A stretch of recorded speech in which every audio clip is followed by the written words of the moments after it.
Atos dos Apóstolos, capítulo 8, verso 4 em diante. Diz assim o texto sagrado, Atos 8, capítulo 8, a partir do verso 4. Os que haviam sido dispersos pregavam a palavra por onde quer que fossem. Indo Filipe para uma cidade de Samaria, ali lhes anunciava o Cristo. Quando a multidão ouviu Filipe e viu os sinais miraculosos que ele realizava, deu unânime atenção ao que ele dizia. Os espíritos imundos saíam de muitos, dando gritos, e muitos paralíticos e mancos foram curados. Assim houve grande alegria naquela cidade. Amém, até aqui. Celebramos nessa manhã um momento único na vida de um discípulo de Cristo. Nós chamamos de batismo. Então eu preciso que pelo menos os 5 batizandos fiquem aqui com os meus olhos de tigre, como diria um amigo, um sobrinho que eu tenho. Cadê os batizandos? Aí, vocês mesmos, você precisa ficar atento, tá bom? A mensagem é quase que para vocês, exclusivamente. Essa manhã é um momento único, porque o batismo é uma representação exterior muito clara de uma realidade que acontece dentro do coração da gente, no nosso interior. Veja só, quando nós somos submersos, e se você não viu ainda, aqui tem um tanque de água, como uma sepultura. Aliás, isso aqui lembra bem uma sepultura, né, pessoal? Então a água está fazendo o papel da terra, e nós vamos submergir essas pessoas totalmente na água, e isso traz uma simbologia exterior de uma realidade interior. Que realidade é essa? A realidade de que essas pessoas morreram para suas vidas, e quando elas forem levantadas das águas, quando elas se levantarem das águas, é como se elas estivessem experimentando ou estão sinalizando a ressurreição de Jesus. Assim como Cristo, ao terceiro dia, ressuscitou e saiu do seu estado de morte e deixou a sepultura, eles também vão levantar e deixar essa velha vida sepultada nesse momento. É uma coisa muito joia, porque é algo exterior que representa muita coisa interiormente. É uma encenação, é uma teatralização de algo que acontece dentro de nós e que agora nós estamos, de modo público, realizando para que todos saibam dessa realidade dentro do nosso coração. Ouça isso: portanto, fomos sepultados com ele na morte por meio do batismo, a fim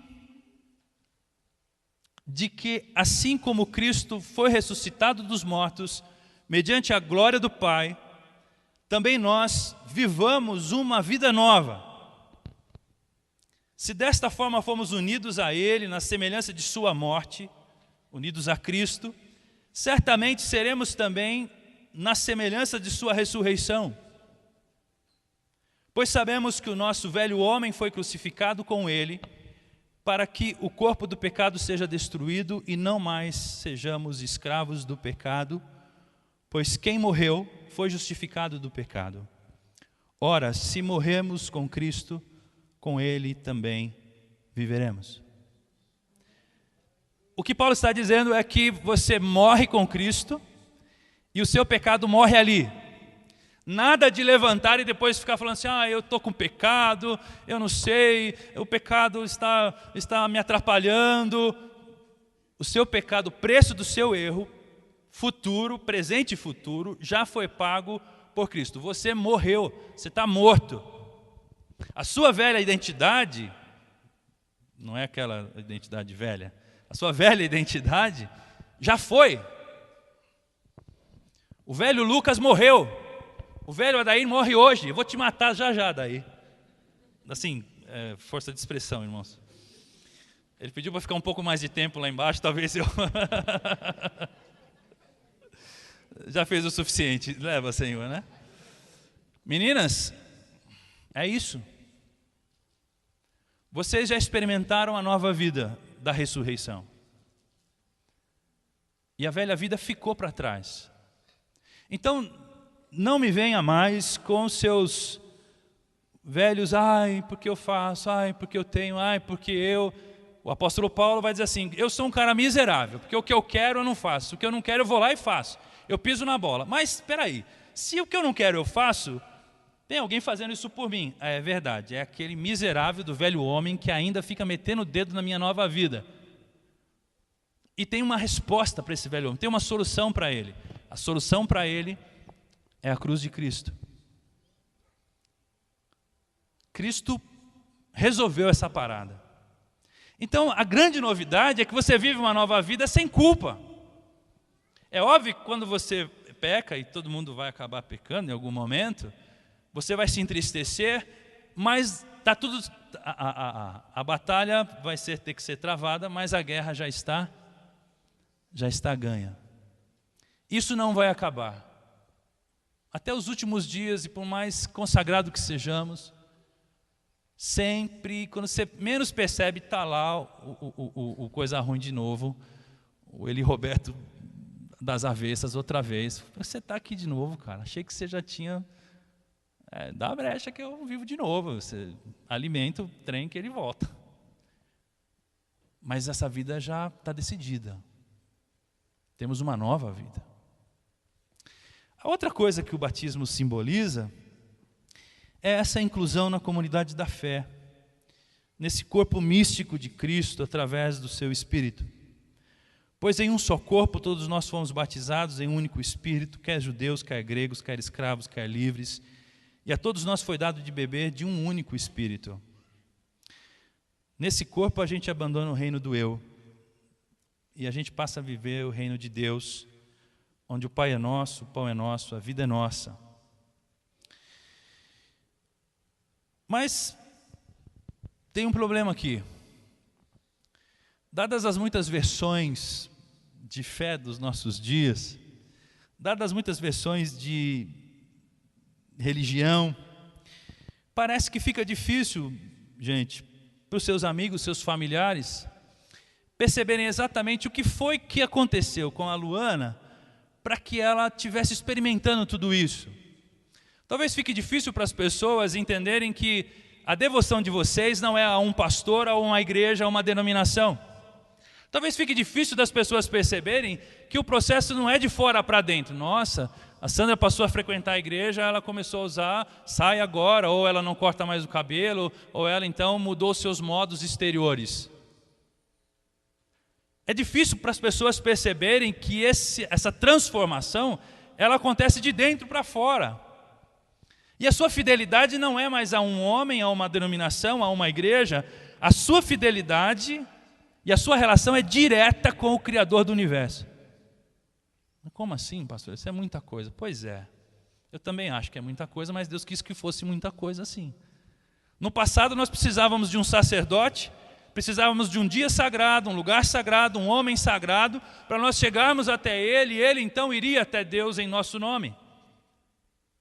Mas isso acabou.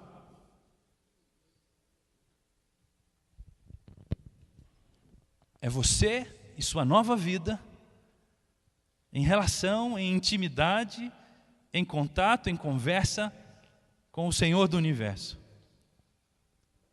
O Verbo que se fez carne, que criou todas as coisas e que, se não fosse Ele, nada do que existe teria sido feito.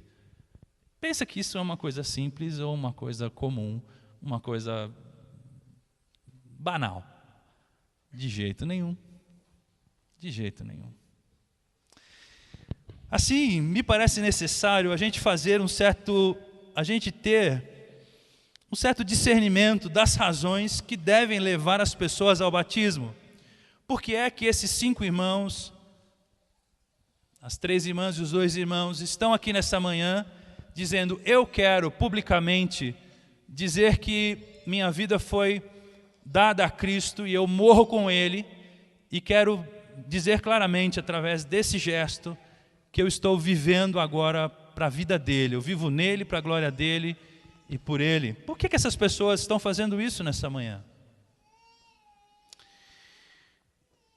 é preciso um parâmetro capaz de nos dizer se essa fé que nós temos, ela está firmada no solo da realidade, se essa fé que nós professamos, ela tem um caminho de intimidade no coração com Deus, ou se é apenas uma abstração, uma fuga, uma religião, um trânsito religioso, uma formalidade, uma herança familiar.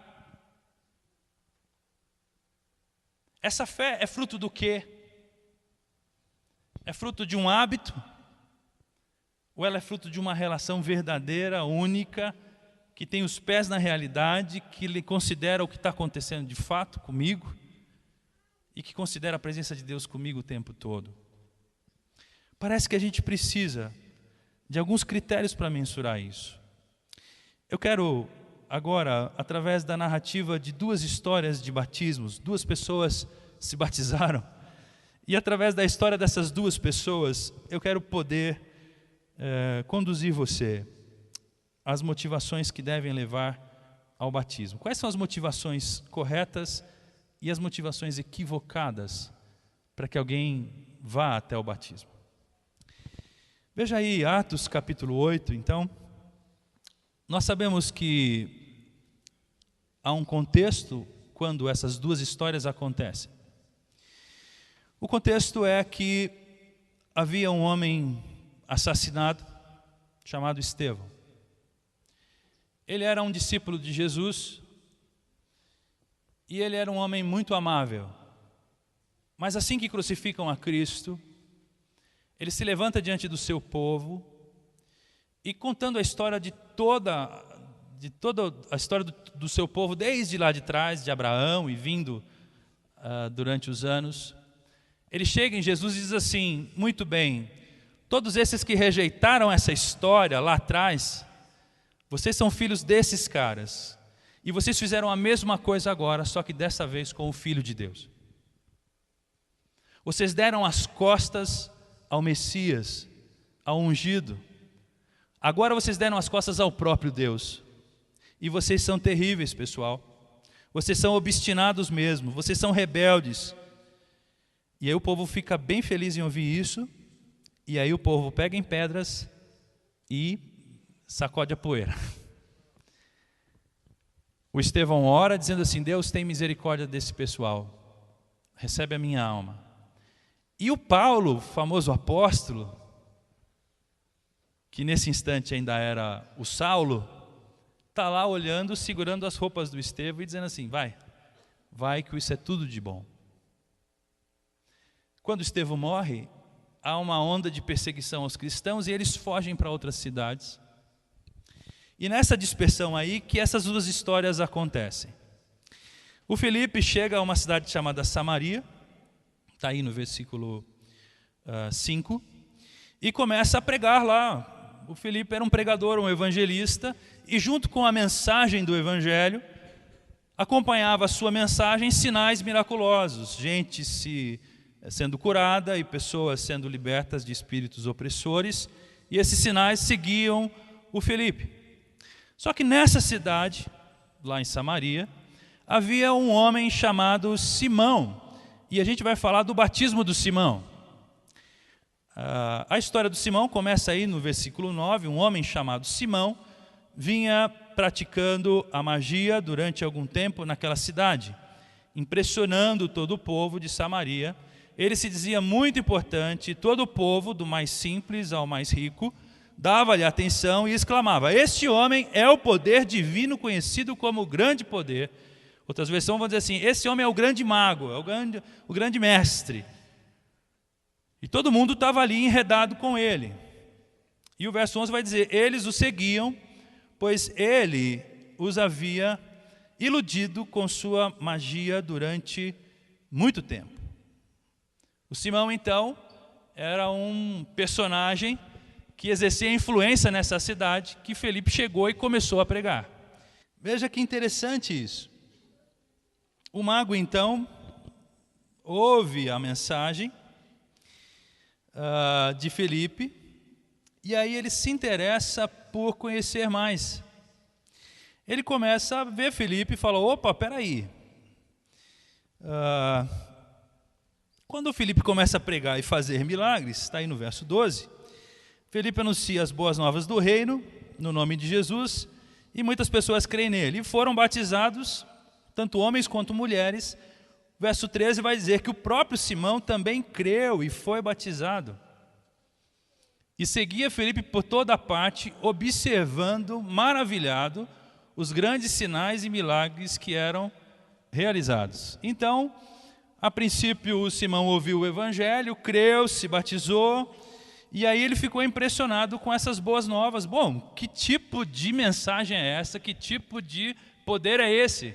E ele fica na cola de Filipe para aprender como é que faz o truque, como é que faz para a coisa acontecer. Agora, veja aí, a partir do verso 14, que esse movimento lá em Samaria chamou a atenção dos apóstolos que tinham ficado lá em Jerusalém. E aí eles destacam Pedro e João para ir lá ver o que está acontecendo. E aqui, por um desígnio divino, os discípulos que estavam crendo em Jesus não tinham um sinal do Espírito.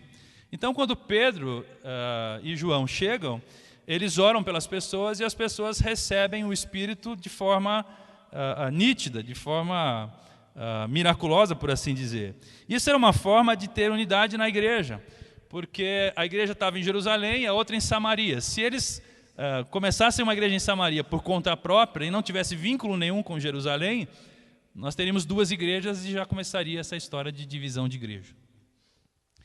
O Pedro, então, ora, e aí o Simão ficou pirado, pessoal, e ele fala, nossa, chegou os chefes do Filipe, e os chefes do Filipe são mais poderosos do que o próprio Filipe, porque os caras impõem a mão e puf, o Espírito Santo cai nas pessoas e sei lá, esse negócio é forte demais.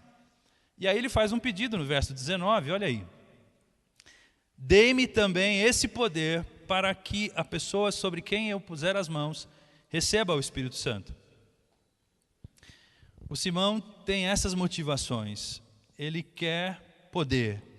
Me deem esse poder, para que eu possa usar o poder para poder manipular as pessoas. A resposta dos apóstolos a ele está aí no verso 21, o seu coração não é reto, Simão, diante de Deus. Você não tem parte nem direito algum nesse ministério, porque o seu coração não é reto. Ele tinha se batizado, ele já tinha aceitado o evangelho, mas continuava com o coração intocado. Agora veja o verso 22. Arrependa-se dessa maldade e ore ao Senhor, talvez Ele lhe perdoe por tal pensamento do seu coração. Arrependa-se dessa maldade. Você é ganancioso, Simão, e isso é mal. O teu desejo é aprender, é ser usado, usar esse poder para o seu próprio benefício. Quem sabe você não encontra um lugar de arrependimento diante de Deus.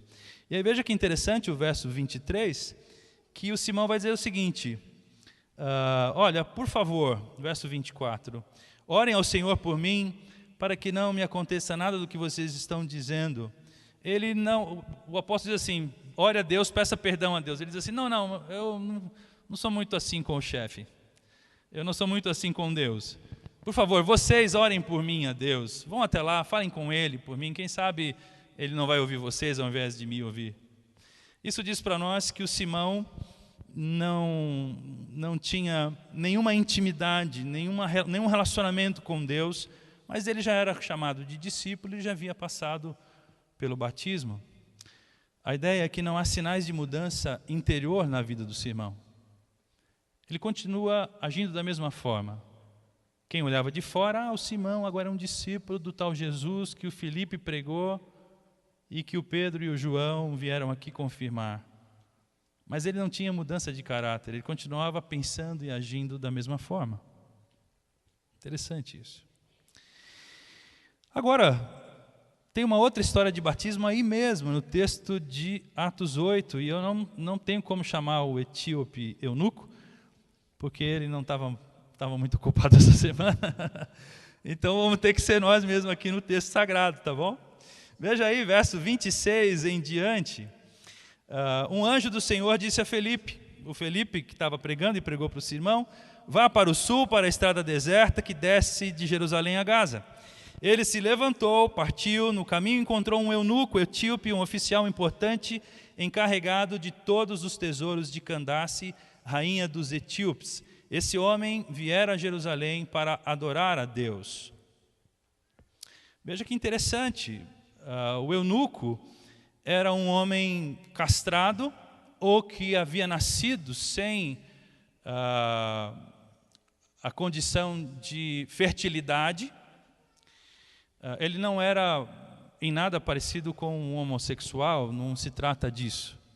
O eunuco era uma pessoa separada para que ele pudesse servir a um determinado rei, a uma determinada corte. Nesse caso, esse eunuco etíope, ele era servo de Candace. Candace não é o nome da rainha, mas é o nome de uma dinastia de rainhas africanas, na região da Etiópia hoje. Ele, então, era um homem subjugado a um clã de mulheres. E esse homem, diz o texto, que ele era muito importante. O Simão se achava importante. Mas agora o eunuco diz assim, não, ele é muito importante. E se sabe da importância do eunuco, o etíope, porque ele andava numa carruagem. Os estudiosos dizem que isso quer dizer que ele andava de jatinho da época, porque ele tinha muito conforto. A carruagem era conduzida, ele tinha uma situação muito confortável. É esse homem que Felipe, o Espírito Santo indica a Felipe, vai atrás dele e anda do lado dele e veja o que está acontecendo. Era um homem muito importante. E o que o etíope está fazendo? Ele está indo para Jerusalém adorar, diz o texto. Ele tinha consciência de que Jerusalém era um lugar de adoração a Deus. Agora, eu gostaria de levar você rapidamente ao texto do profeta Isaías, capítulo 56. Dá uma olhadinha lá. O etíope está lendo o livro do profeta Isaías. Ele está lendo exatamente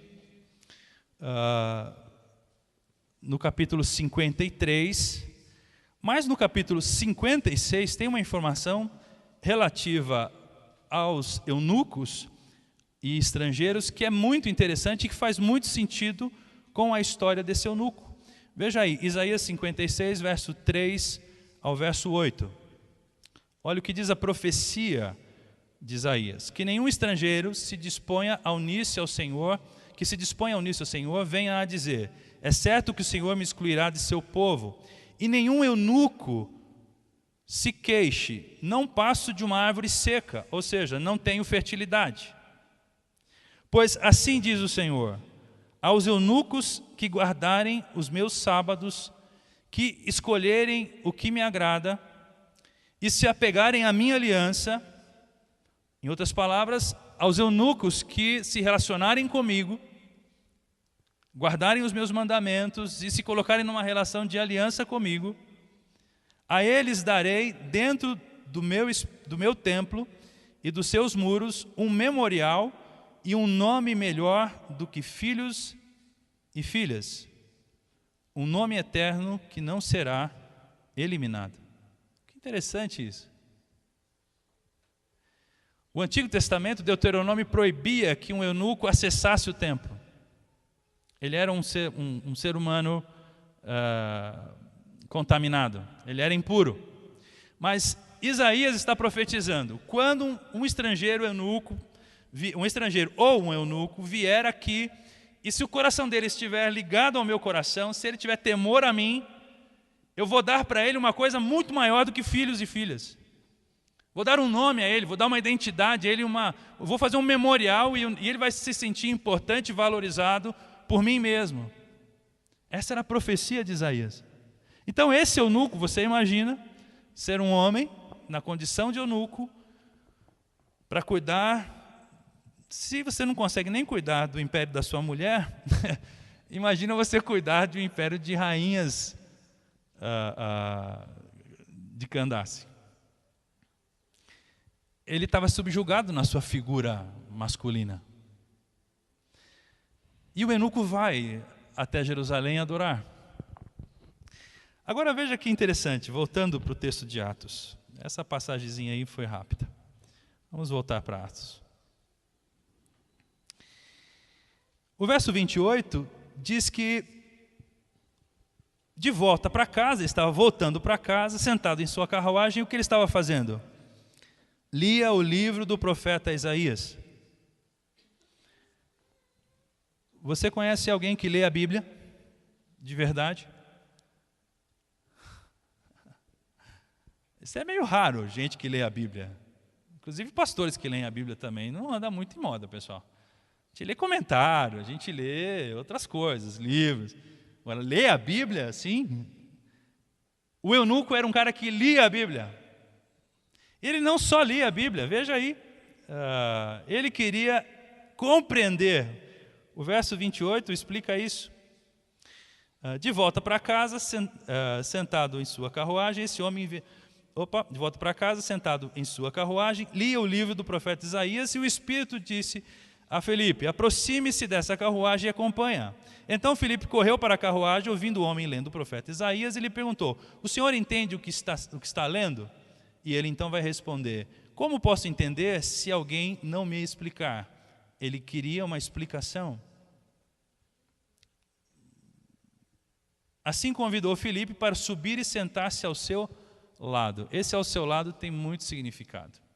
Ele era uma autoridade, ele era uma pessoa rica, então ele dá uma carona. Você costuma fazer isso? Dá uma carona para um desconhecido que bateu na sua janela, dizendo: ei, o senhor está ouvindo o que aí? Quer conversar sobre isso?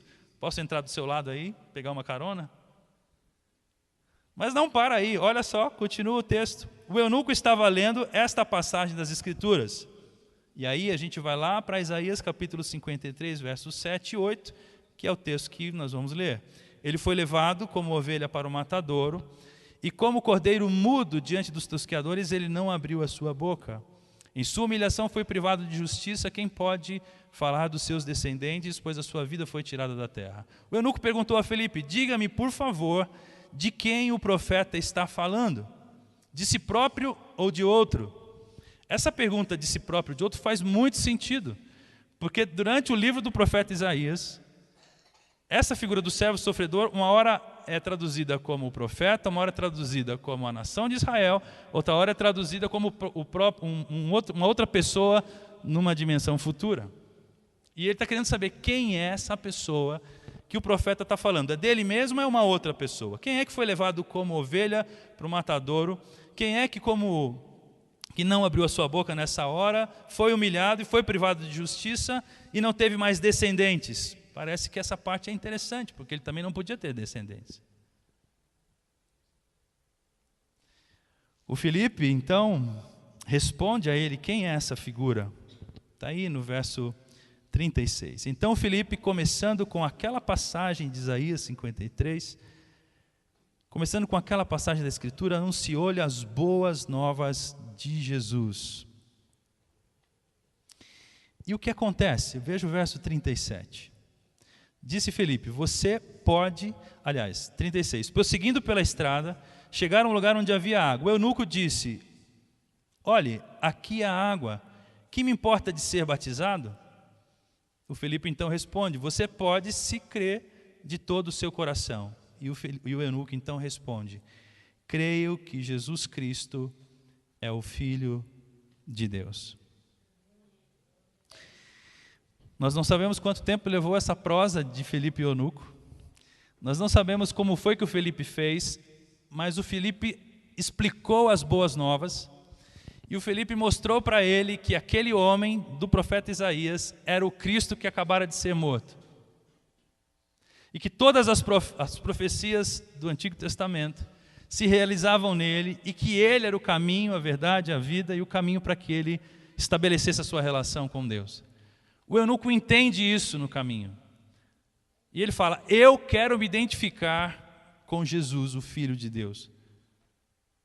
E provavelmente eles conversaram sobre o batismo, tudo isso que nós já conversamos. Para a carruagem tem água aqui. Posso me batizar? Pode. Eles descem e o Felipe batiza o eunuco. ele quer ser identificado com Cristo pelo batismo imediatamente após compreender o Evangelho de Cristo. O verso 37 diz que ele crê de todo o coração que Jesus Cristo é o Filho de Deus. E o verso 39 fala que depois do batismo, veja como ele ficou. Quando saíram da água, o Espírito do Senhor arrebatou a Felipe repentinamente. O eunuco não o viu mais e, cheio de alegria, seguiu o seu caminho. Que coisa fantástica. Agora, compare a vida do infeliz do Simão com a vida do etíope eunuco. Um tinha poder, tinha riqueza, tinha influência. O outro não tinha nada e achava que tinha influência e poder. Um, ao ouvir o evangelho, um já sabia da existência de Deus, procurava ler a palavra de Deus, procurava ir a Jerusalém para se encontrar com Deus. Isso é um sinal claro de temor. Ele não estava ali em missão, não estava lá representando o reino de Candace. O outro, ao perceber que Felipe tem uma novidade, que tem um poder gerado, quanto vocês querem, quanto que eu posso pagar para vocês me darem essa mesma ferramenta? Um ouviu as Escrituras e imediatamente reconheceu em Jesus o Filho de Deus. O outro, olha, nem sei quem é esse Deus exatamente, dá para vocês falarem com ele, para não fazer o mal que vocês estão dizendo que ele vai me fazer? Porque eu não conheço ele. Vocês podem orar por mim, porque eu não tenho intimidade nenhuma com ele não vai nem me ouvir. Parece que essas duas histórias de batismo nos ajudam a entender o que tem que acontecer antes do batismo para que o batismo tenha algum significado na vida de alguém. A nossa irmã Natália está se batizando hoje, pela terceira vez, né, Natália? Um batismo quando criança, né? Na Igreja Católica. Um batismo depois de adulta na Igreja Universal. E agora um batismo na Igreja Memorial. Eu sou a Memorial, ok? Não esquece esse refrão no final. Mas aí nas aulas, né, Francisco? A gente sentado conversando com a Natália. E aí, Natália? Mas não valeu aquele lá? O que você entendia? O que te disseram? Aonde estava o seu coração? E nós queremos crer que fizemos pelo menos a nossa lição de casa. Explicamos as Escrituras para a Natália. E deixamos que ela encontrasse Jesus nas Escrituras. E deixamos que ela tivesse tempo para perceber a gravidade, a seriedade e a importância e o privilégio desse passo de entregar a vida dela a Jesus. E eu espero que a Natália daqui a pouco não desapareça e algum dia ela vá se batizar outra vez. Porque me parece que nós podemos fazer um trânsito religioso. Mas aquilo não afetou em nada o nosso coração. Não houve nenhuma mudança interior. Só houve uma gestão exterior de frequência, de doutrinas, de costumes, de lugares. Mas não houve nenhuma relação com Deus. Não existia nenhum afeto no coração. Bom, o foco do etíope era Isaías capítulo 53. Esse texto narra com uma riqueza de detalhes incrível. É um resumaço, assim, um resumão da obra de Jesus por nós, por toda a humanidade. Convido você a Isaías 53 rapidamente.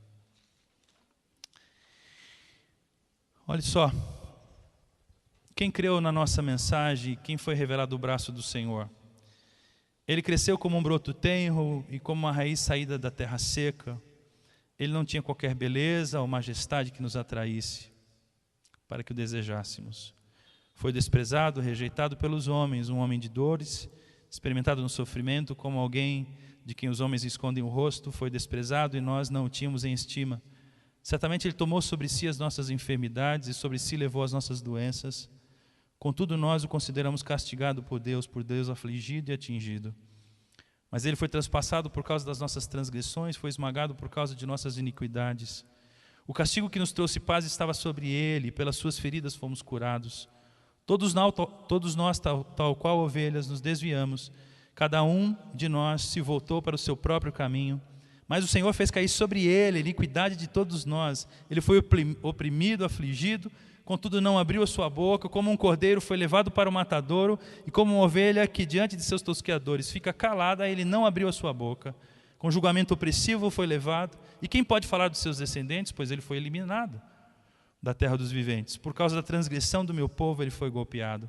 Foi-lhe dado um túmulo com os ímpios e com os ricos em sua morte, embora não tivesse cometido nenhuma violência, nem houvesse nenhuma mentira em sua boca.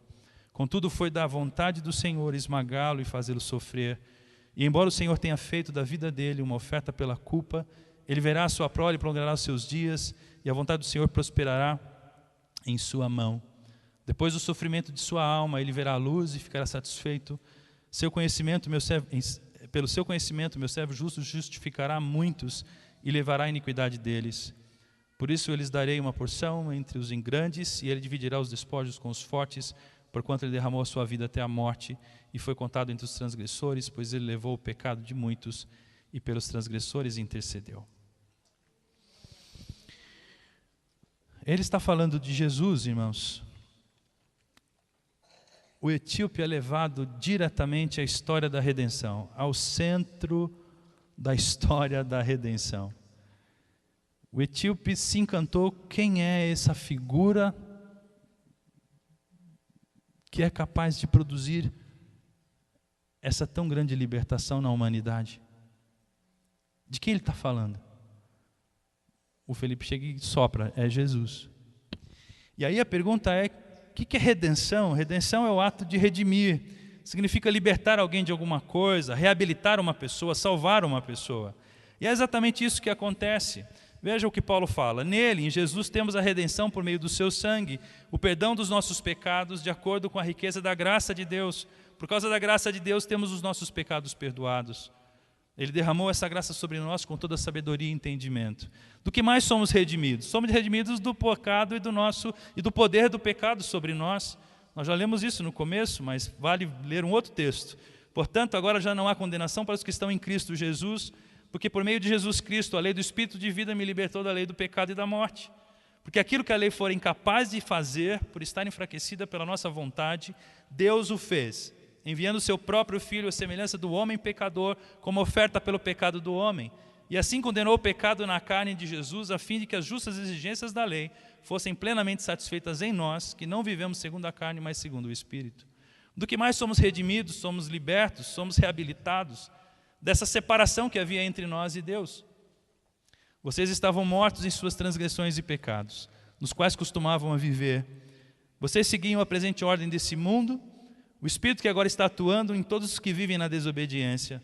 Anteriormente, todos nós também vivíamos entre eles, satisfazendo as nossas vontades, seguindo os nossos desejos e os nossos próprios pensamentos. Como eles, como os outros, éramos por natureza merecedores da ira de Deus.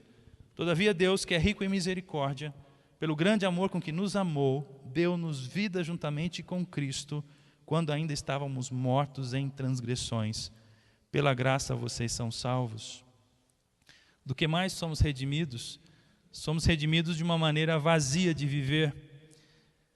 Pois vocês sabem que não foi por meio de coisas perecíveis, como prata ou ouro, que vocês foram redimidos dessa maneira vazia de viver que lhes foi transmitida pelos seus antepassados, mas pelo precioso sangue de Cristo, como de um cordeiro sem mancha e sem defeito, conhecido antes da fundação do mundo, revelado nesses últimos tempos em favor de vocês.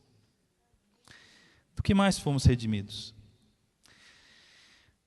A redenção nos proporcionou o grande presente, o presente que se chama reconciliação. Paulo diz assim: tudo isso provém de Deus, que nos reconciliou consigo mesmo por meio de seu Filho Jesus, e nos deu um ministério, um trabalho, um serviço de reconciliação. Ou seja, que Deus em Cristo estava reconciliando consigo o mundo. Deus em Cristo estava fazendo as pazes com o mundo, não lançando em conta os pecados dos homens, e nos confiou a mensagem da reconciliação.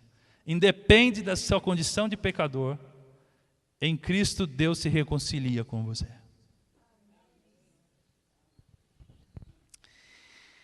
São essas as razões que nós temos para celebrar uma vida nova.